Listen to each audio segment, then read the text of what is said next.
Hello दोस्तों, Hindi mirror पर फिर से आपका स्वागत है। दोस्तों, आज की वीडियो में बहुत ही महत्वपूर्ण हम आपके लिए टॉपिक लेकर आए हैं और अभी हम लगातार आपकी 3 वीडियो डालेंगे।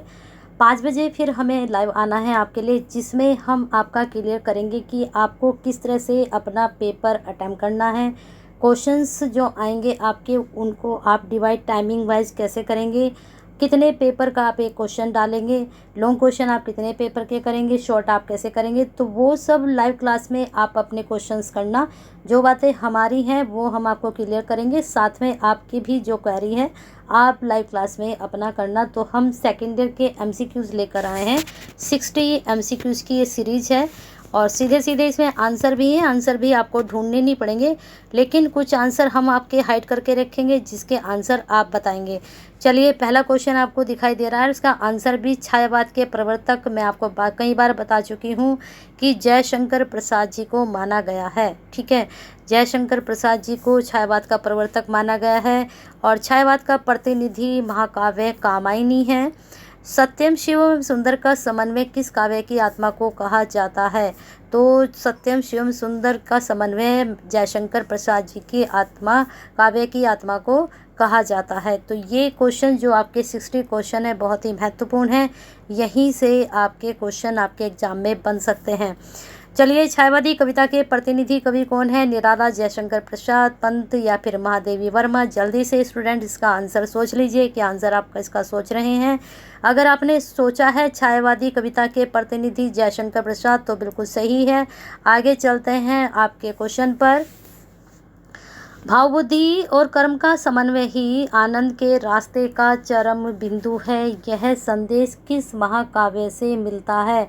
बिल्कुल ध्यान से देख लीजिए, मैंने बहुत अच्छे से पढ़ाया आपको। ये सूरसागर, भारतीय आत्मा, कामायनी या फिर सभी सत्य हैं। ध्यान से सुनिए, भाव, बुद्धि और कर्म का समन्वय ही आनंद के रास्ते का चरम बिंदु है। कुछ याद आई लाइनें? आपको बताया गया था कि उसमें 15 सर्ग हैं और शुरुआत कहाँ से होती है? चिंता से होती है और चिंता के बाद लास्ट तक आते आते लज्जा है, श्रद्धा है, सब उसके आपके पार्ट बनते चले जाते हैं सारे सर्ग के। लास्ट में कौन सा आता है सबसे? आनंद। जब आपका लास्ट वाला सर्ग आता है तो आप आनंद की प्राप्ति करते हो। शुरुआत कहाँ से होती है? चिंता से होती है। तो किसके है ये लाइनें? बिल्कुल सही पहचाना आपने, कामायनी। ठीक है, इस तरह से ही आपको गैस करने हैं अपने क्वेश्चंस, अगर आपने डीपली पढ़ा है तो। अगर आप डीपली नहीं पढ़ते हैं, आप रट्टामार करते हैं, तो फिर आप आंसर एमसीक्यूज़ बहुत मुश्किल से कर पाते हैं। फिर तो आपको तुक्के मारने होते हैं। तुक्का सही भी लग सकता है, कहते हैं ना, अगर आपका तुक्का है सही लग गया तो आपके नंबर, नहीं लगा तो फिर बस बेकार ही है। आंसू कैसा काव्य है? गीति काव्य, प्रबंध काव्य, खंड काव्य या फिर सभी सत्य हैं? जल्दी सोच लीजिए, आंसू कैसा काव्य है? आंसू के बारे में मैंने रात ही आप लोगों को पढ़ाया था। आंसू का मैंने आपको सारांश भी कराया था लाइव क्लास में। बिल्कुल सही, अगर आप सोच रहे हैं आंसू काव्य गीति काव्य है तो बिल्कुल सही है।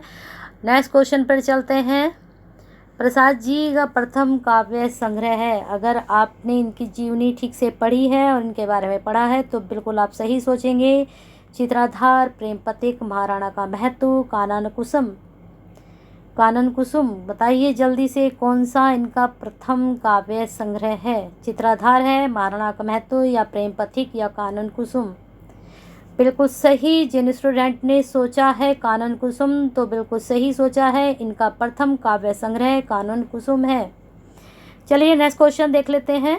प्रसाद जी ने आरंभिक रचनाएं किस भाषा में की हैं? खड़ी बोली, ब्रजभाषा, संस्कृत और अवधी?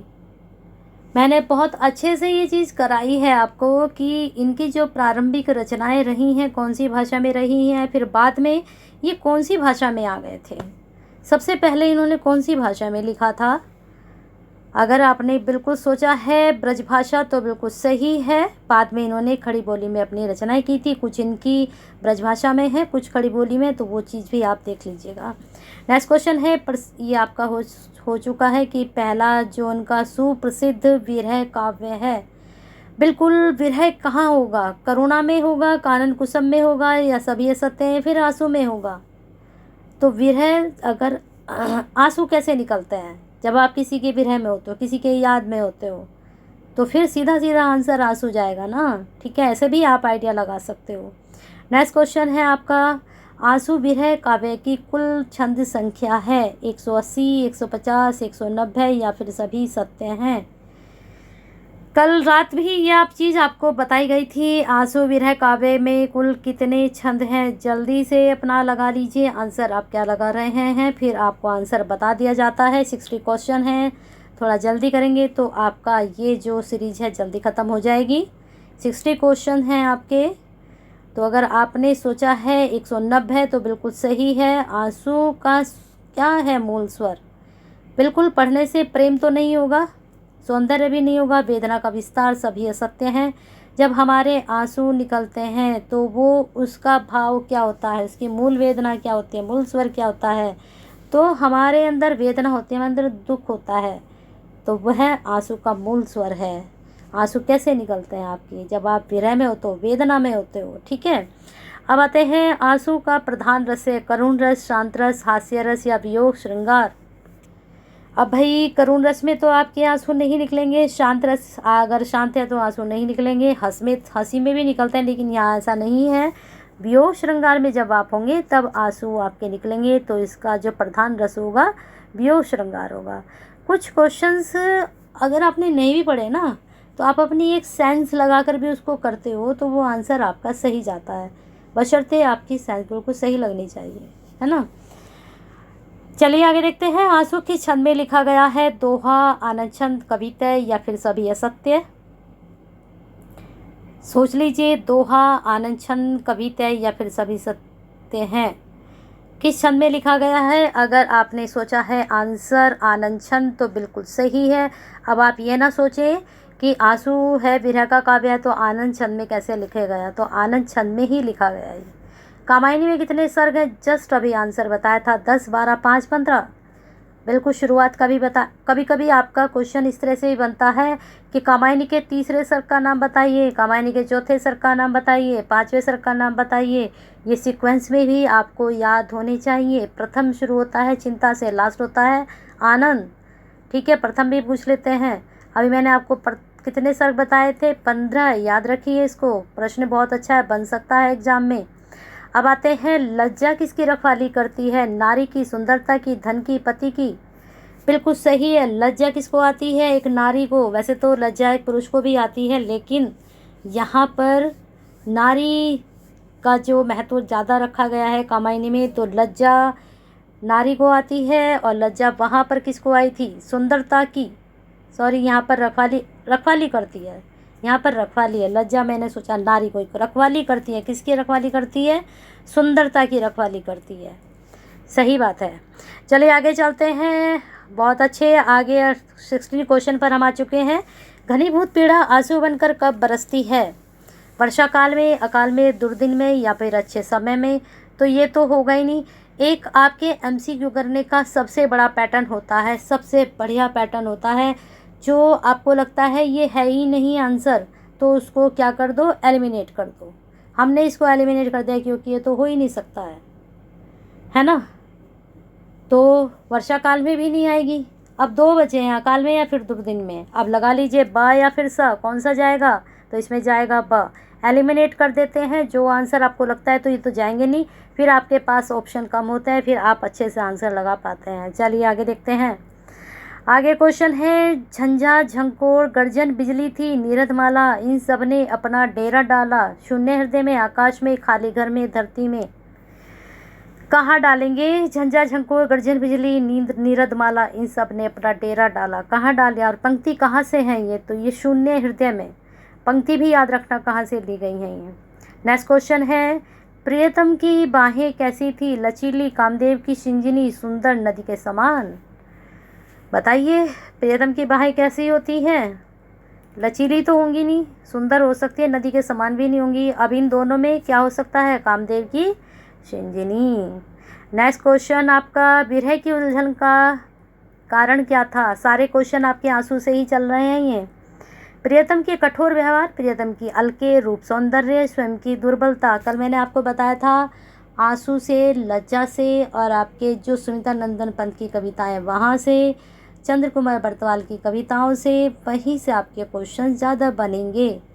ठीक है, लास्ट वाले मिनट पर ज़्यादा बच्चे कर रहे हैं, लेकिन वहाँ से क्वेश्चंस आएंगे पर इतने नहीं आएंगे वहाँ से। ठीक है, चलिए आगे देखते हैं। इसका आंसर क्या लगा रहे हैं आप? विरह की उलझन का कारण क्या था? प्रियतम की कठोर व्यवहार, या प्रियतम की अलके, स्वयं की दुर्बलता, या फिर रूप सौंदर्य? बिल्कुल सही सोचा, प्रियतम की अलके। चलिए आगे चलते हैं। किस कवि की उनके साहस और धैर्य के लिए महाप्राण कहा जाता है? बहुत अच्छा क्वेश्चन। प्रसाद महादेवी, सूर्यकांत त्रिपाठी, निराला, सभी सत्य। किसको महाप्राण कहा गया है? उनके साहस और धैर्य को लेकर। बिल्कुल सही सोचा आपने, सूर्यकांत त्रिपाठी, निराला को कहा गया है। Next question. अब आपका सरोज स्मृति शुरू हो चुका है। किस कवि में एक साथ छायावादी, प्रयोगवादी, राष्ट्रवादी, मानवतावादी, ब्रह्मवादी स्वर सुनाई पड़ता है? प्रयोगवादी भी हैं वो, राष्ट्रवादी भी हैं, मानवतावादी भी हैं, ब्रह्मवादी भी हैं। नागार्जुन, नगे, मैथिली शरण गुप्त, या फिर निराला? बिल्कुल सही सोच रहे हैं आप। कौन है? निराला जी, है ना। नेक्स्ट क्वेश्चन है, निराला जी का प्रमुख आधार स्तंभ किस काव्य, कैसे काव्य को माने जाते हैं? प्रमुख आधार उनका प्रयोगवादी, प्रगतिवादी, सभी असत्य, या फिर छायावादी? तो उनका छायावादी रहा है प्रमुख आधार। जैसे प्रसाद जी का लिखा उन्होंने भी है, प्रगतिवाद में भी, है ना। आगे है, हिंदी में सर्वप्रथम मुक्त छंद में कविता किसने लिखी? आगे ने, निराला ने, नागार्जुन ने, और सभी असत्य। तो सीधे सीधे आपके आंसर चल रहे हैं, सीधे सीधे आपके कवि चल रहे हैं जिसके बारे में अभी तक आप पढ़ रहे हैं। तो वही इसका आंसर जाएगा। मुक्त छंद में कविता का निराला जी ने, और इनका अपना एक छंद भी है, उसके बारे में भी आप पढ़िए। बांधो ना नाव इष्ठाओ बंधु, पूछेगा सारा गांव बंधु, किस कवि की पंक्ति है? बहुत अच्छी पंक्ति है और काफ़ी प्रसिद्ध ये पंक्ति है। निराला, महादेवी पंथ, सभी असत्य है, निराला। बताइए कौन सा? तो बांधो ना ठाओ इस बंधु, बहुत अच्छी कविता निराला जी की है ये भी। अब आगे चलते हैं। निराला जी ने, अब आप सोचेंगे कि मैडम हमारे सरोज स्मृति से तो बन ही नहीं रहे हैं, लेकिन मैंने आपको कहा था जीवनी से क्वेश्चंस बनते हैं। आपसे कुछ भी पूछा जा सकता है उस कवि के बारे में जिसकी कवि की कविताएं आपके सिलेबस में, आपसे वो कुछ भी पूछ सकते हैं। कोई बाउंडेशन नहीं है उनकी पूछने की, ज़रूरी नहीं वो आपकी कविता से पूछे। वो देखेंगे कि आप बीए में हैं, आपने कितना डीपली पढ़ा है। नेक्स्ट क्वेश्चन, निराला जी के साधारण पात्रों के नायक नायिका बनाकर कौन सी कविता है? भिक्षुक है, विधवा है, या फिर आपकी वह तोड़ती पत्थर, या उपरोक्त सभी है? तो आंसर इसमें जाएगा उपरोक्त सभी। चलिए नेक्स्ट क्वेश्चन पर चलते हैं। निराला जी की सुप्रसिद्ध प्रगतिवादी काव्य रचना है? कुकुरमुत्ता है, सरोज स्मृति है, जूही की कली है, सभी असत्य है। तो प्रगतिवादी कविता इनकी कुकुरमुत्ता है। नेक्स्ट क्वेश्चन, हिंदी का सुप्रसिद्ध शोक गीत है? बिल्कुल सही आपने पहचाना है, कुकुरमुत्ता, भिक्षुक, सभी सत्य, सरोज स्मृति, जो आपके सिलेबस में है। अब इस तरह का क्वेश्चन आपके सिलेबस में बनेगा। नेक्स्ट क्वेश्चन है, निराला जी का प्रथम काव्य संग्रह? प्रथम तो आप सभी के पढ़ लीजिए जितने भी कवि आपके सिलेबस में हैं। सुमित्रा नंदन पंत का मैंने आपको प्रथम काव्य क्या बताया था? गिरजे का घंटा बताया था या कुछ और? चलिए आगे चलते हैं, इसका देखते हैं। अनामिका, तुलसीदास, परिमल, या फिर सभी असत्य? तो निराला जी का प्रथम कविता संग्रह जल्दी से लगा लीजिए, हमारा है आपका अनामिका। नेक्स्ट क्वेश्चन, कवि निराला जी की सरोज स्मृति किस काव्य संग्रह में संग्रहित है? कितना अच्छा क्वेश्चन है आपके सिलेबस के अकॉर्डिंग। गीतिका, परिमल, अनामिका, द्वितीय संस्करण 1938, या फिर सभी असत्य? तो जिन स्टूडेंट्स ने डीपली पढ़ा है उन्हें पता होगा कि ये जो है अनामिका संस्करण के द्वितीय संस्करण में, अनामिका के 2 संस्करण निकले हैं, प्रथम और द्वितीय, तो ये द्वितीय संस्करण में है। नेक्स्ट क्वेश्चन है आपका, अष्टम एडवर्ड के प्रति किस कवि की कविता है? बहुत अच्छा प्रश्न, और ये शायद मैं आपको करा चुकी हूँ। अष्टम एडवर्ड के प्रति किस कवि की कविता है? इसके बारे में मैंने आपको समझाया भी था, ऑनलाइन समझाया था या फिर आपकी ऐसी वीडियो में ही समझाया था, लेकिन ये रचना मैं आपकी बता चुकी हूँ। पंत की है, निराला, सभी असत्य, या फिर महादेवी वर्मा? तो ये निराला जी की कविता है। आगे चलते हैं।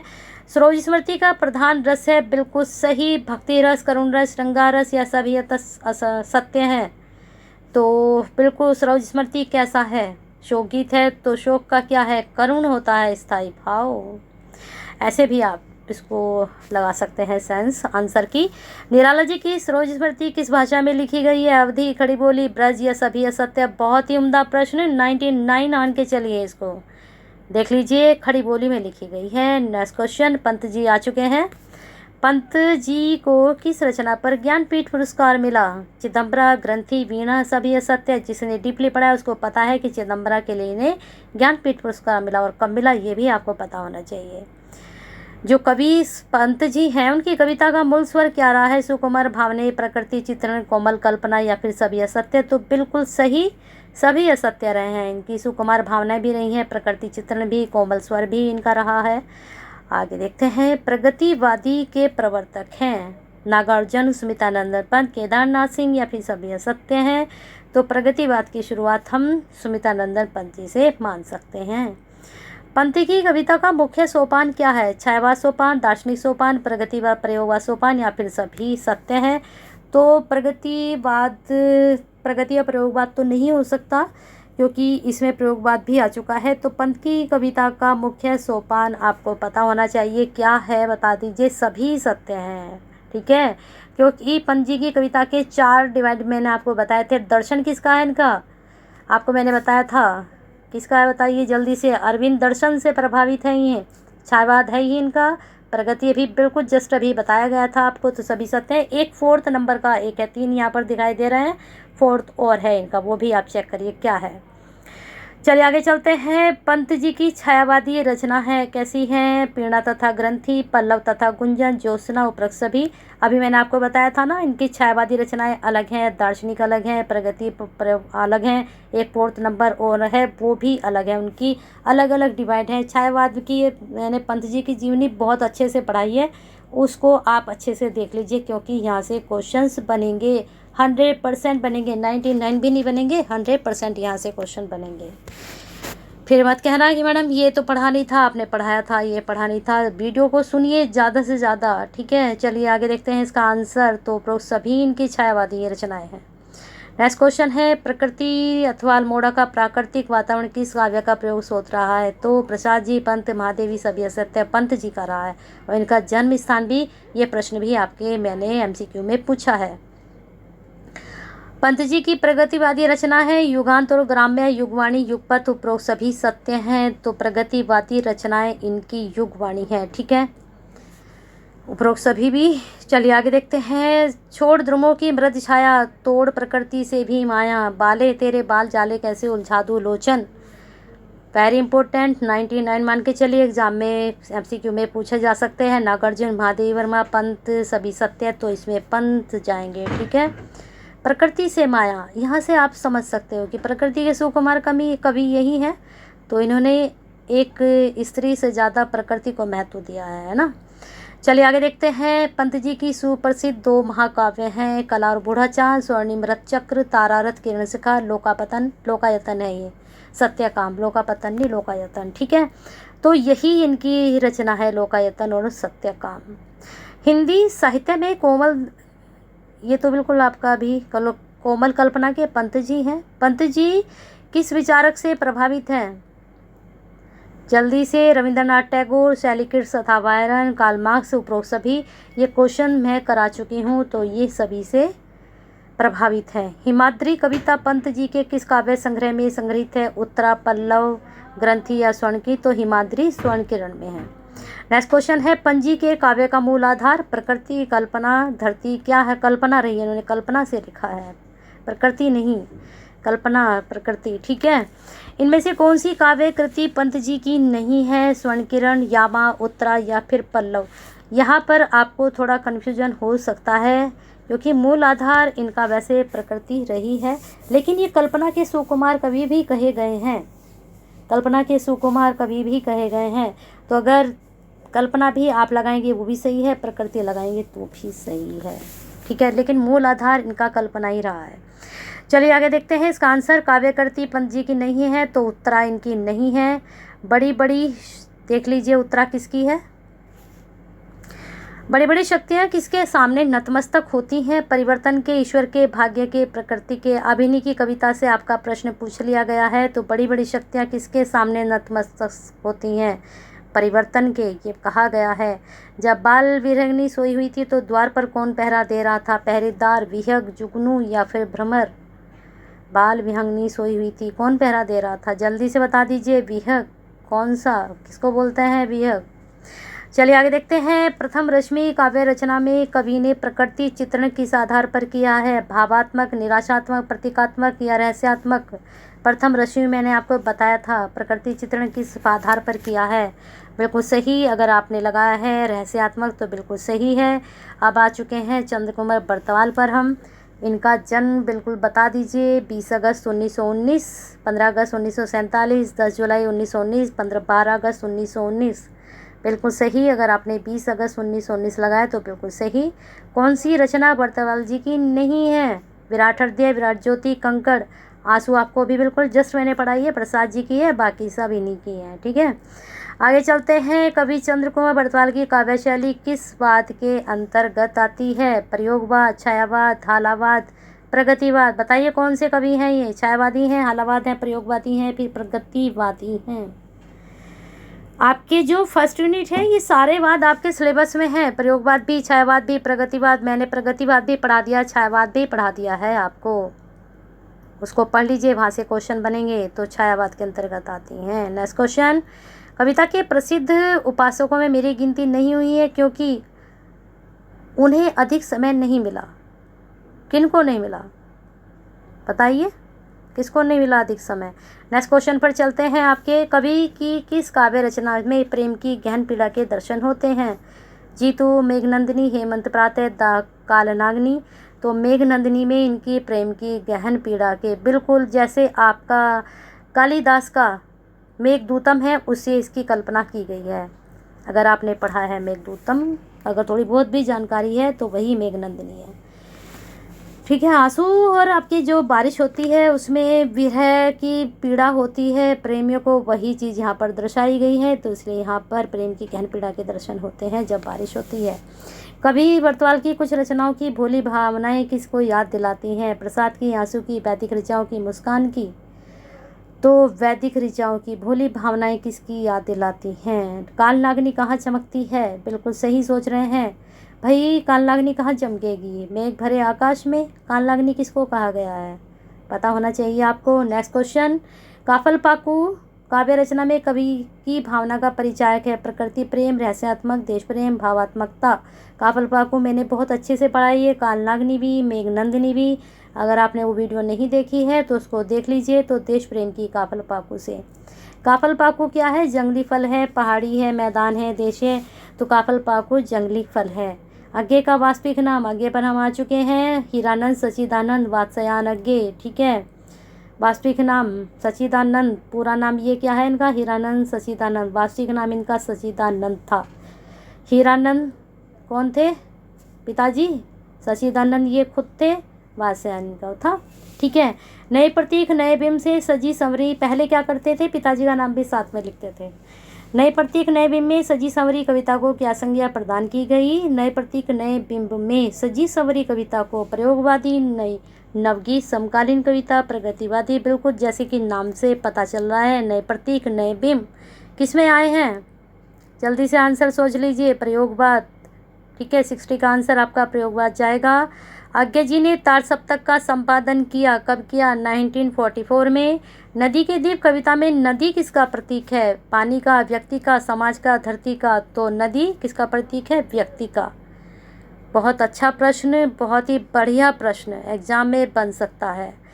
कवि प्रेमिका को कलगी बाजरे क्यों कहता है? राथी आपको एक्सप्लेन किया गया था कलगी बाजरे की कि कवि अपनी प्रेमिका की, उन्होंने जूही की कली नहीं बताया उसको गुलाब से उसकी कल्पना नहीं की।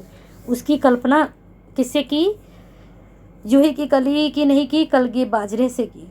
तो उसकी स्वेच्छा के कारण ऐसा हुआ, ऐसा नहीं कि उपमान मैले हो जाने के कारण किया, नए प्रयोग करना चाहता था कवि, उसकी कमनीयता के कारण किया। नहीं, कमनीयता तो अगर होती तो वो कमल के पंखुड़ी के समान होती ना, गुलाब की पंखुड़ी के समान होती। लेकिन यहाँ बाजरे की कलगी बताएगा तो उन्होंने कवि ने अपने आप से उसको ऐसा सोचा। तो इस प्रकार से 60 की बजाय आपको 63 क्वेश्चन यहाँ पर मिले। और जिसने वीडियो देखी है बहुत अच्छे से एक्सप्लेन भी हुआ है, सीधे सीधे आंसर नहीं बताए गए हैं आपको बीच बीच में सारी चीज़ें एक्सप्लेन की गई हैं। वीडियो पसंद आई है तो एक लाइक तो बनता है, करते रहिए। और 5, 5:30, 6 और फिर उसके बाद 6:30 लाइव क्लासेज है। आप लोगों की सेकेंडरी क्लास 6 बजे है तो आप उसमें आइए, अपने क्वेश्चन पुटअप करिए। जो आपकी पेपर को लेकर कुछ भी टेंशन है, कुछ भी बात है, पेपर टाइमिंग, पेपर कैसे मैनेज करना है, वो सब आप वहाँ पर प्रश्न पूछ सकते हैं। नहीं पूछेंगे तो वो चीज़ें मैं आपको बताऊंगी। तो बने रहिए हिंदी मिरर के साथ। लाइक अभी नहीं किया है तो जाते जाते देखने के बाद एक लाइक करते जाइए, और साथ में हिंदी मिरर से जुड़ जाइए। बेल आइकन हिट कर लीजिए, सब्सक्राइब कर लीजिए, जिससे नई वीडियो के नोटिफिकेशन मिलते रहें। शेयर कीजिए ज़्यादा से ज़्यादा सभी स्टूडेंट्स के लिए, और कमेंट बॉक्स में क्वेरी सेंड करते रहिए।